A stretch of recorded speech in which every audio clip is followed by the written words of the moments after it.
and welcome to Therabites, where we bring you bite-sized episodes, each one a piece of the puzzle that helps to explain the therapy world, the research behind it all, and how it relates to families. My name is Dr. Dana Poole, physiotherapist and clinical lead at the Healthy Strides Foundation. It is my privilege to be hosting this podcast, one that is directed for families of children with neurodisabilities. We hope to be able to answer some of your questions through this format. To help us navigate our way through these big questions, we have the lovely, the one and only Kate co-hosting this podcast. Welcome, Kate. Thank you so much, Dana. It's so great to be back again, having these conversations. Always good. I love being in the studio. Me too. It's fun. It's fun. And also because I always have a goofy fact. Yes, you Are do. you ready for my goofy fact? I'm so ready for it. This one I really actually liked because I think it's something that we talk about a lot, and now research supports it, which is fabulous. Okay. Now, this is a recent study that was published in the British Journal of Social Psychology. Social psychology. Okay, yep. So...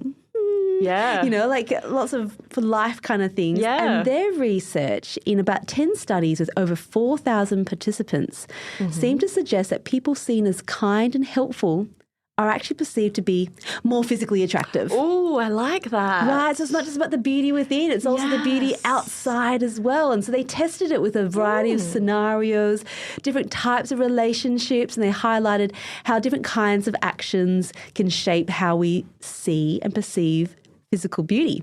So really the main thing is kindness and generosity in both men and women. Yes.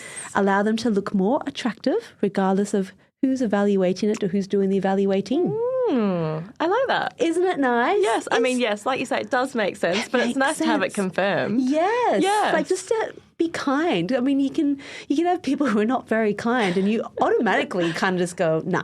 Yeah. You do write it off, don't Yeah. you? So, look, these are good messages to teach our children as well. Like, I think it's great. that. And, the more physically attractive part is fantastic. It's a nice side benefit. Definitely. We'll take Definitely. it. So a little bit random, but also useful in that kind of way. So, yeah. Thank you. That was a good one. So welcome.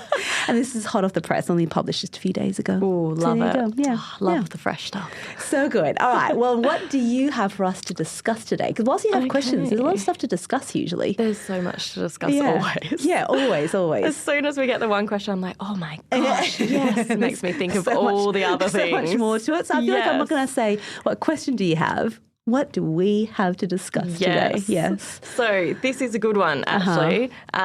This question today is about the commonality of living with multiple neurodisabilities. So for carers like myself, it can be really difficult to ascertain which behaviours, developmental delays, and just general differences in our children go under which diagnosis. Yes. So, what needs further investigations? What fits under the diagnosis that we have? Do we need an additional diagnosis to sort of explain those behaviours that are happening? Yes. It's a really, really tricky one, something that I know we certainly think about often in our situation. So that's why it was a great question. Really good question. All right. Well, let's start with the fact that, let's centre it around cerebral palsy. So when you have cerebral palsy, it's something that can happen before birth, during birth, or just after birth. And we know that affects the brain and therefore development as a result of that, right? Yes. So we know that. And so a lot of these things might happen without a great reason to it. It might happen during birth and that sort of explains physically what you see. Yeah. But obviously underlying all of that, regardless of the mechanism of injury that happens to the brain, there is still some underlying conditions that sometimes we can forget to think about because we just think about cerebral palsy. But cerebral palsy doesn't explain everything that we see. Yes. And one of the most common things that people do talk about is the rise in diagnosis of autism and ADHD. Yes. And so I think this is a really good one to centre our conversation around because there's been some great research in this area over the last few years. Amazing. Isn't that good? Good. Because I think, I'm really, really excited to hear about this. Because otherwise you can't tell the difference. You're kind of like, is this cerebral palsy? Yeah. Is this behavior and what's affecting their learning. And if we don't tease them out, the danger then is our children don't get the opportunity for the early screening that many other children would get. Because you kind of would notice, there's social communication difficulties or difficulties within school. Yeah. Let's not just put it all to cerebral palsy. Actually, there might be other things, and therefore they have different strategies. Yes, definitely.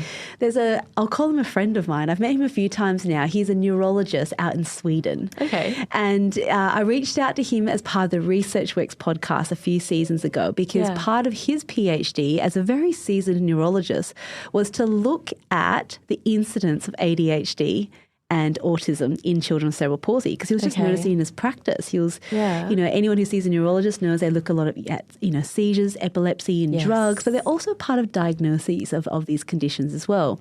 And so what he did is he looked at the Western Sweden Cerebral Palsy Register, which is like the oldest register that exists. So that it documents people who've had cerebral palsy over many decades. And they assess them. And that means you have this long, big bits of data to be able to draw conclusions from. And so he analysed all this data. And they found that in about 200 children that were screened, they were able to find that actually autism and ADHD are very common in children with cerebral palsy. Okay. So these are the sort of the summary stats, and we can explore this a little bit. So there's a lot of stats in this one because it's a very stat-driven paper. But 30% of children with cerebral palsy in this population, so in this register, had autism. Okay. So that's a third. That's right? That's a high. Yeah. And then 30% had ADHD. Okay. Half had intellectual disability. So out of all these children with cerebral palsy, half of them were showing something. It doesn't talk about the degree, so it might be mild, right? But half of them demonstrate intellectual disability. Okay. Now, this is the big stat. 2/3 of children with cerebral palsy had either autism or ADHD and or intellectual disability. Wow. So what this study shows is that there is a high prevalence. Yes. And therefore, we must be vigilant and we must screen and not just go, So it's just part of the cerebral palsy. That's right. Because it is quite a big umbrella term. It is. And that's how it was explained to us. So then it's sort of like, well, what do we put under that? And that's right. That's right. Because cerebral palsy is very much, they call it, the definition is the, disorder of movement and posture. But over the years, it has expanded. It's also sensation. It impacts vision. And so when you start impacting different areas, it's very easy to go, this is the reason why my child might be having difficulty at school. But we know now that, if we do screening early for ADHD or autism, you can put strategies in place and that can help them to learn. Definitely. So this is why this study was really important. I think some of the interesting facts about this as well is that it wasn't really predicted by how children necessarily presented. So one of the big things about autism is that the more preterm the child is, the higher incidence of autism. Okay. And so that's particularly for children pre-27 weeks. So that's extremely preterm. Yes. And so that was probably a big one. And then they found, children with autism and cerebral palsy, they tended to have epilepsy. Mm-hmm. They tended to have some speech impairment. Yep. And they tended to have more sort of gross motor impairment and preterm birth. So those are some things that you might notice that might go, oh, maybe that we should look into it. Yeah. And then ADHD, they also found they had a mild to severe intellectual disability. They tended to have less of a gross motor impairment. Okay. But they're extremely preterm. Okay. ADHD was something they look at. So, look, this study has a lot of stats and there's a lot to go through. But I think the take home is be vigilant and screen and assess. Yes. Okay. Yeah. And I guess my follow-up question to that then would be, don't know if you've got this information, but for those of us who do have a child with a neurodisability and suspect one of the other comorbidities like ADHD or autism, would you have to go to a specialist to have that assessed? Because I could imagine that someone who assesses a neurotypical child for those things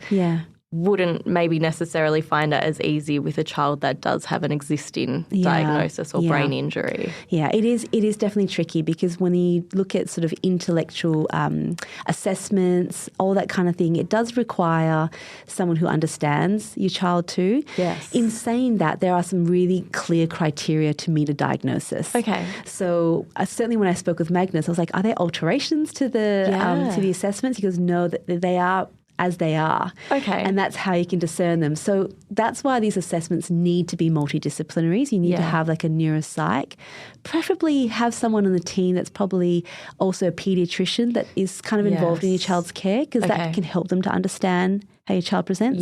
But most certainly a speech pathologist in that team as well, and sometimes an occupational therapist. Okay. And it's not just one assessment, it's actually quite a few assessments. So it takes multiple hours over multiple days, because you want a sample of your child that's actually representative of that. Like, it's not very normal for a lot of our kids to sit to be assessed for hours on end. Absolutely. There's no way that my child would sit for hours on end. And you don't want that performance to impact then the outcome. Sure. And so my advice for parents, if you are doing these long assessments, because there's no way around it, unfortunately they are long assessments, is to ask whether you can schedule them at a time where you know your child best. This is, again, one of those things where if you had to wait a bit longer, depends how long you'd have to wait, but if I could get this particular time and I know my child is freshest, most able to comply with instructions, like, you know those things, right? Yes. That's what I would definitely do. Okay, that's really good to know. That's good information, because I guess for me, definitely, I wouldn't know where to go for that assessment. I'd be wondering, do we do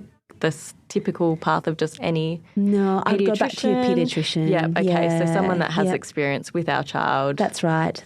And most parents would have some contact with a pediatrician within their hospital, for example, who might look after your child's botulinum toxin, for example. And those appointments are notoriously long, because whilst you're only there for botulinum toxin, it's also an opportunity to go, okay, and can you look at this as well? Oh my gosh, right? It's like you're telling me about our appointments. I have a list that I go in with.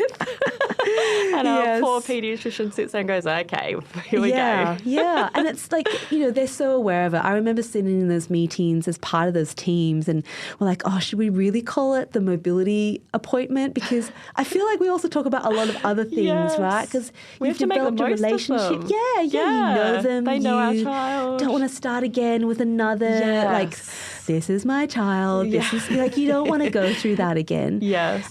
So, look, they know you best. They're probably the best ones to bring it up with and go, hey, I know the stats. I know they're quite high. So, if 2/3 of children with cerebral palsy are likely to have, and it's also a spectrum, on the spectrum, you can be anywhere along that line, but there's also ADHD and intellectual disability. We know those things can all benefit from good input. Yes. Right? At school and support there and give them good strategies. So it's a good place to go, hey, like I have noticed at school they are falling a bit behind. Like their visual focus isn't that great. Like they're not really keeping up with the rest of their class.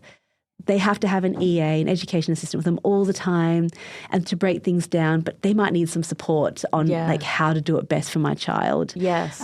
Physically, they're well supported. They're, good postural chair. Yeah. But they're still struggling a little bit. They're not able to really attend. Like, should we look into it? And I think you've now just given some information that's really useful for someone who's really there to home in on your child's leg. Yep. To go, oh, okay. Look up. Oh, Pivot. Okay. Yeah, that's right. And I've spoken about this with a lot of the rehab doctors, and they'll say that too. They'll be like, sometimes notoriously in the Research Works podcast episode, it was Dr. Kate Langdon. Yep. And she's from the Perth Children's Hospital. She's like, you can usually tell, the kid that comes in, they start touching everything, and they're all over the bed, and they kind of, there's something there that they're seeking. Let's provide some answers for it. Yeah. And so she's really pro that. That's fantastic to know. Okay, good. And I guess if they aren't in a position professionally or whatever where they can provide that diagnosis, whether they're limited in their role, they'll at least have someone that they can refer on to and put us in contact with the right people. Right. Yeah. Okay, I would say that's the first place to go. And if you don't have that team already in place, this is where it's really important for you to start thinking about gathering that team. So whether it's making sure you connect with the hospital, like going to those appointments. You might have general pediatrician appointments if you don't need botulinum toxin, but those appointments keep that good. Appointment anyway. Yeah, that's right. They might just book annual. Don't say no to them. Go to that annual one, because you just don't know what that year for your child and their new environment. Yes. That's where it tends to show itself when you're asking more of our kids. Yeah. They're in school. There's so much to process, and that's when you tend to see it. Yeah. Yeah. Okay, that's really good to know. Thank you. you. No problem at all. So hopefully that helps people to pursue that option if you're suspecting something. Yes, definitely. Yeah. Cool. All right. Great Thanks, question. Dana. Thanks to everyone listening. I hope you enjoyed that, and we'll talk to you all again really soon. Thank Bye. you.